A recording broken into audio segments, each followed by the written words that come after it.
नमस्कार, महाराष्ट्राच्या आरसा न्यूजवर तुमचं सर्वांचं स्वागत करतो. तर मी सोमनाथ केलारे. बघतात मी भव्य दिव्य हा खारघरमध्ये आयोजित केला जातोय.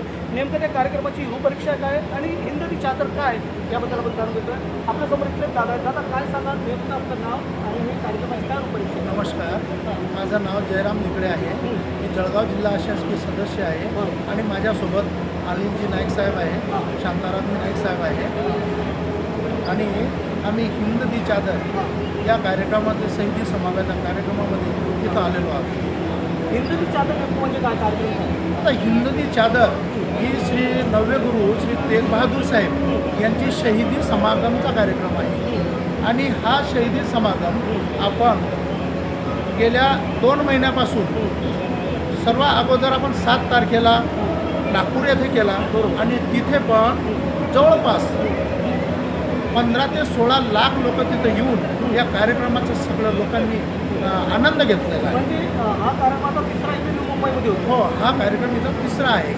दुसरा कार्यक्रम आपला नांदेडमध्ये झाला. तिथे सुद्धा 17 ते 18 लाख लोकांनी या कार्यक्रमाचा आनंद घेतलेला आहे. काय वाटतं नक्की तिकडे सुद्धा त्याच्याहून जादा आपले भाषे येण्याची शक्यता आहे? असं बघितलं तर आम्हाला इथलं माहोल बघून आणि मुंबई शहरामध्ये आज हे आता आपल्या महाराष्ट्राची राजधानी आहे आणि इथं अशी अपेक्षा आहे की जवळपास 20 ते 22 लाख लोक यायला पाहिजे. काय वाटतं नियोजनबद्दल? काय वाटतं नियोजन? मला तरी असं वाटतं, कारण की मी 3 कार्यक्रम अटेंड केलेले आहे आणि 3 कार्यक्रमांमध्ये पेक्षाही इथलं नियोजन मला खूप खूप चांगलं आवडतं. काय वाटतं भारताचे पंतप्रधान नरेंद्र मोदीजी येणार आहे, उपस्थित लावणार यात काही शंका नाही. भारताचे पंतप्रधान येतील, अमित शहाजी येणार, त्यासोबत देवेंद्र भाऊ येणार, त्यासोबत सगळे नेतागण इथं उद्यापासून येणार आणि सगळ्यांना इथं जे शहीदी समागम आहे यांना सगळ्यांना मार्गदर्शन करणार. आता तुम्ही मराठी चांगले बोलताय, शीख बांधवांचं आपलं म्हणजे काय नेमकं आपलं काय? आता हे हिंद ती चादर हे शीख बांधवांचं आणि गेले आम्ही एकूण 9 समाज शीख बांधवांसोबत गुरु तेग बहादूर सोबत जुडलेले आहेत ऑलरेडी अगोदरपासूनच. आणि इथं हे गुरु तेग बहादूर यांच्या हे जे शहीदी समागम आहे यांनी शहादत दिलेली आहे गुरु तेग बहादूरजींनी. आणि त्यांच्यासोबत म्हणून आमचे 9 समाज, लबाना समाज, बंजारा समाज, शीख समाज, चिखलीकर समाज, मोह्याल समाज, सिंधी समाज आणि त्याचसोबत भगत नामदेवजी यांनी वारकरी संप्रदाय असे 9 समाज मिळून इथं शहादत दिलेले लोक आहेत. हे समाज आहे. यांनी गुरु तेग बहादूरजी यांची ज्यावेळेस शहादत दिल्या गेली, औरंगजेबचे जे बादशाह होते ते त्यांना इस्लाम कबूल करा, नाही तर तुम्ही शहादत द्या असं गुरु तेग बहादूरजींना बोलले. त्यांनी शीस काढलं पण शहादत इस्लाम धर्म स्वीकारला नाही. आणि हे जे पारंपरिक जी भावना आहे त्यांच्यासोबत आमचं लबाना समाजांचे माकनशाह लबाना म्हणून होते, लकीशाह बंजारा म्हणून होते आणि असे प्रत्येक समाजांचे जे संत जे लोक आहेत त्यांनी त्यांच्यासोबत शहादत दिलेली आहे. आणि त्याच्यासोबत चिखलीकर समाज यांनी त्यावेळेस शस्त्र पुरवण्याचे काम त्यावेळेस केलेले आहे युद्धामध्ये. त्याचसाठी आम्ही हा हिंद ती चादर म्हणून आतापर्यंत सगळ्यांना माहीत, पण इतक्या पुढं जे आपल्याला एक पिढी आहे, जो नवीन जी पिढी आहे त्यांना ही माहिती व्हायला पाहिजे.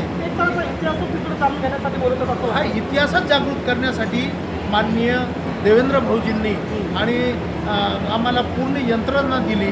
त्यासोबत आमचे रामेश्वर भाऊ नाईक साहेब आहेत, त्यांनी या पूर्ण कामाची रूपरेषा 3 कार्यक्रमाची लावलेली आहे.